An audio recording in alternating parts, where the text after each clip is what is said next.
আরেকটি গল্পের মৃত্যু ভেসে আসে যেন ইথারে ইথারে।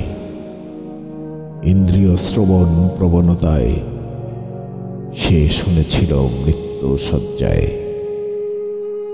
একে বাঁচানোর পথ জানা ছিল না যেন। গল্পের মৃত্যু হলে মেঘেরা বয়ে নিয়ে যায় সব, পাখিরাও অংশ নেয় সেই অন্তিম যাত্রায়। একজন বিশুদ্ধ কবি তুলে এনেছিল তার কাব্যিক সব পঙ্ক্তিমালা। শরীরে তার সব শব্দের সঞ্চারী জাগেনি, তবুও তাকে বলা যাবে কালের মহাকাব্য। সে কাব্যের ছবলে কাবু করবে প্রতিটি শব্দকে।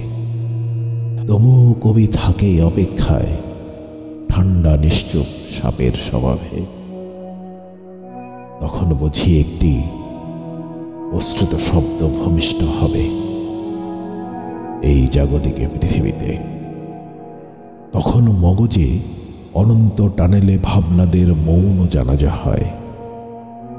বাঁচার আকুতি তাই ভেসে যাবে অর্থহীনতায়। কবিতার চৌহুদ দিতে তার আর দেখা মেলে না।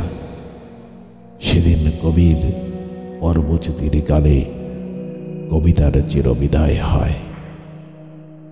তাই কবিতা হয় অবরুদ্ধ।